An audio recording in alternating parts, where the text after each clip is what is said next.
¿Qué tal, amigos? En el video anterior te platiqué de mi experiencia como propietario de la Yamaha R7 tras 8 meses de uso, y en esta ocasión te voy a hablar de la poderosísima Harley Davidson FXDR. Vamos a verlo.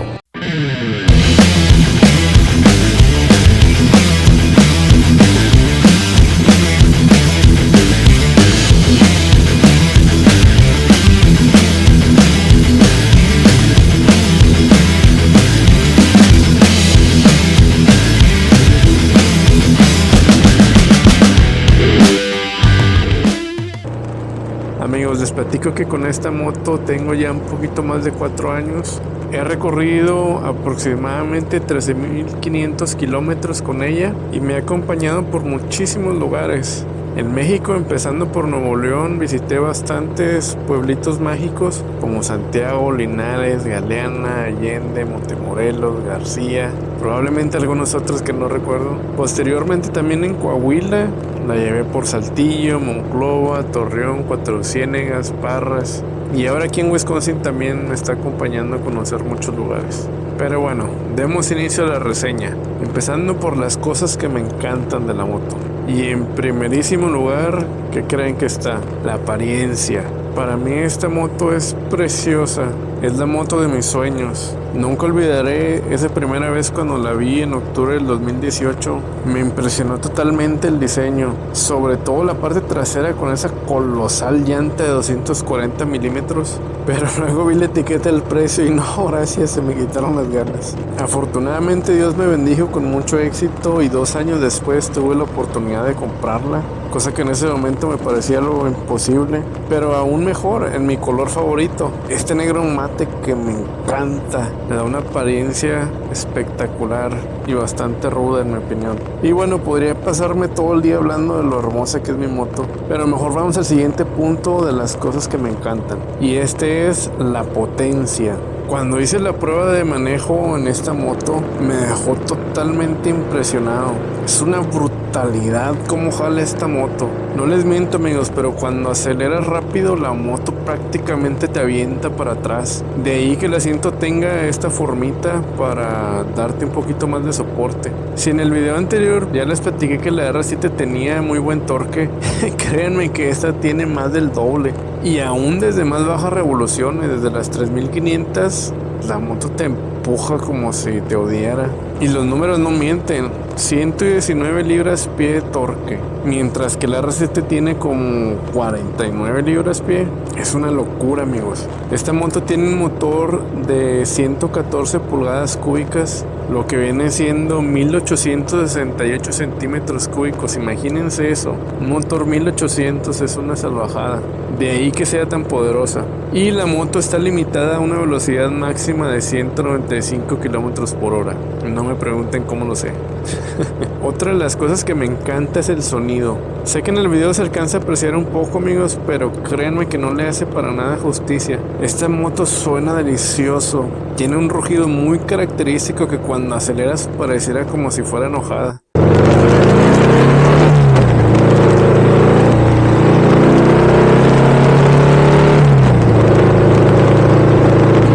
Tanto esto como la potencia te da una sensación de poder que, en mi opinión, solo Harley Davidson te ofrece. Con estas 3 cosas fueron suficientes para convencerme de que esta moto tenía que ser mía, y la compré en ese mismo momento. Pero eso no es todo, aún hay más cosas que me encantan de esta moto, como por ejemplo los frenos. En apariencia estos parecen estar firmados por Harley Davidson, pero según las fuentes de Google, estos son hechos realmente por Brembo, y les creo totalmente, porque son una barbaridad lo bien que frena. Tanto el delantero como el trasero, con un solo dedo en el freno delantero es suficiente para que pueda detener la moto completamente. También el ABS está muy bien calibrado, no es para nada intrusivo y sí que hace un muy buen trabajo.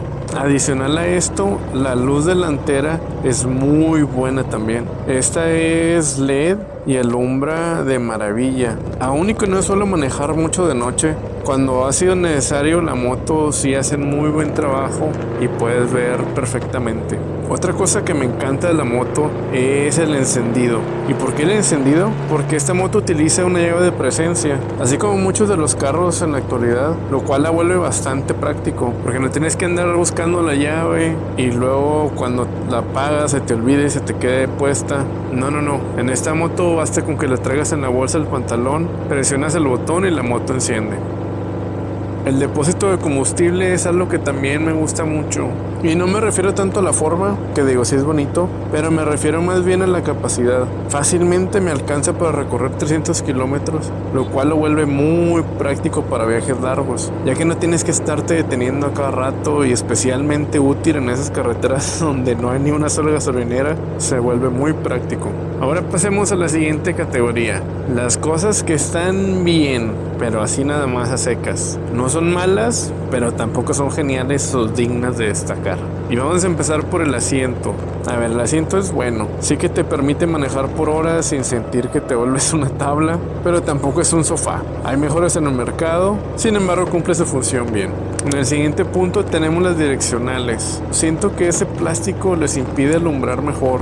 Cumplen su función, pero para hacer LED pienso que podrían ser aún mejores. Y en el siguiente punto tenemos la tapa del combustible. No hay nada malo con este, pero no tiene seguro, es decir, no necesita llave para quitarse, por lo que en algunos lugares esto sí pudiera ser un problema.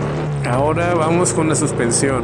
Es bastante adecuada, mantiene la moto muy estable, eso sí, hace un buen trabajo cuando caes en un bache, pero sí que se siente un poquitín firme. No es regulable, sin embargo sí es invertida, lo cual no está nada mal, pero su desempeño tampoco impresiona, entonces es regular. El siguiente punto es el seguro. ¿Y por qué digo que está bien a secas? Porque no es exageradamente caro como en otras motos. Para el costo del vehículo y para hacer propiamente una moto y los riesgos que conlleva esto, es bastante adecuado, pienso yo. Y no lo menciono como algo que me encante, porque obviamente preferiría que fuera gratis. Pero bueno, ¿qué le vamos a hacer? De esta nueva escapatoria. Ahora vámonos con las cosas que no me encantan. Empezando por la posición de manejo. No es muy natural esta posición. La distancia entre el asiento y el manillar es considerable, por lo que si vas un poquito estirado y cuesta un buen rato que te acostumbres. Más sin embargo, he hecho varios viajes largos, y por largos me refiero a unas 4 horas, parando una sola vez, y no fue tan cansado, la verdad. Aunque sigo pensando que pudiera ser todavía más cómoda si el manillar estuviera un poco más cerca. El siguiente punto es el display. Sí, es verdad que te muestra todo lo que necesitas saber y no le hace falta nada, pero es muy pequeño en mi opinión. Solo te puede mostrar una cosa a la vez, por lo que tienes que estarle presionando el botón una y otra vez cada vez que quieras ver algo diferente. Continuando con la lista, ahora tenemos el clutch. Y bueno, antes de tener esta moto tuve una Sportster 883 y recuerdo que cuando la cambié por esta solía pensar que el clutch era muy suave, pero ahora que la comparo con la R7, no amigos, créanme que hay un mundo de diferencia. Y tampoco es horrible, la verdad, pero sí que hay que apretarle. Por último, las cosas que no me encantan es el rin trasero. No sé si lo han notado, pero el rin trasero es sólido y sí me gusta, le da un aspecto muy bonito a la moto. Lo que no me encanta es que en días con mucho viento sí que puedes percibir donde el viento golpea directo a la masa del rin y este no pasa a través de él, lo cual no es muy agradable, y por practicidad sería mejor que no fuera sólido. Ahora sí, llegó el momento de alimentar todo ese morbo de todos los que quieren saber cuáles son las cosas malas de esta moto. Y vamos a empezar con la pintura del tanque de gas. Cuando la moto estaba nueva, tenía en el tanque de gas un dibujo de ese número 1 característico de Harley, y a los pocos meses la pintura se empezó a desvanecer. Reclamé a la agencia por garantía y después de un largo proceso, su respuesta fue que no aplicaba, que porque la fricción de mi chaqueta era lo que la estaba deteriorando, con lo cual no estoy de acuerdo, y si así fuera, entonces deja mucho que desear la calidad y durabilidad de la pintura de Harley Davidson. No es un problema mayor, es meramente estético. Y tampoco es como que se vea tanto, pero cuando compras una moto nueva, esperas que esto no pase, ¿verdad? El siguiente y último punto de las cosas que no me gustan va relacionado con el freno trasero. Ya sé que les dije que los frenos son poderosísimos y me encantan, y sí es verdad. Sin embargo, pienso que particularmente el freno trasero debe tener algún error de diseño que cause que no selle herméticamente. porque el líquido de freno se degrada muy rápido. Prácticamente se lo he tenido que estar cambiando cada año porque pierde su efectividad, cosa que no pasa con el freno delantero. Este sí que sigue frenando igual de bien y no ha requerido servicio. Aunque yo sé que en el manual te dice que lo tienes que reemplazar cada 2 años, usualmente este líquido tiende a durar un poquito más, cosa que no pasa en el freno trasero, por lo que no disfruto tener que estarle cambiando el líquido de frenos a cada rato. La siguiente categoría es las cosas que odio de la moto. Y solamente hay una que lo separa de la perfección. Y esta es los costos de mantenimiento. Es carísimo, absurdo, es un insulto prácticamente. En la agencia de Harley Davidson te cobran la mano de obra por hora. Y la hora, créanme que no está nada barata, está como en $150. Más aparte las refacciones, más aparte los materiales que utilicen, más aparte los impuestos. Imagínense, amigo, por un simple cambio de aceite te sale un dineral. Y si la moto la compraste en México, olvídate, no hay escapatoria. Hay que hacer el servicio en la agencia forzosamente para conservar la garantía. Fuera de eso, no hay nada más que odie de la moto. Es una chulada esta moto, me encanta. Ahora vamos a platicar de cómo es la conducción en la FXDR. Y esta es hasta cierto punto relajada. Jamás vas a sentir que le falta potencia tampoco. Es muy estable la moto. Con esa llanta trasera enorme le proporciona bastante estabilidad. Adicionalmente la moto también te transmite mucha seguridad, puesto que los frenos son muy potentes y sientes que siempre vas en control. Algo que también hay que mencionar es que es una moto enorme y pesada. Mide 2.4 metros de largo y pesa 300 kilos, amigos. Por lo que sí, las maniobras a baja velocidad no son tan sencillas. Ahora, en las curvas sí que hay que abrirse bastantito. Al ser esta moto tan larga, no es tan ágil en las curvas. Aunque honestamente para hacer una Harley no es tan malo. Le hicieron un poquito más alta y eso te ayuda para poderla inclinar unos graditos más. La aceleración, amigos, en esta moto es adictiva. Siempre te está invitando a subir las revoluciones. Sentir como te jala hacia atrás y escuchar el rugido hermoso del motor y el escape es incomparable. Ahora vámonos con el costo-valor de la moto. Y aquí es donde la cosa se pone complicada. Porque seamos honestos, todos sabemos que las Harley no son baratas. Y también todos sabemos, aún y que no lo queramos aceptar, que si compras una Harley estás pagando más de lo que realmente debería costar.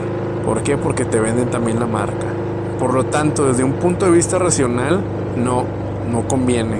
Sin embargo, es una experiencia única. No solo por la moto, sino por toda la cultura de la marca. Se vuelve toda una experiencia ser parte de esta comunidad de Harley. Habiendo dicho esto, vamos a la conclusión. La FXDR es una excelente moto.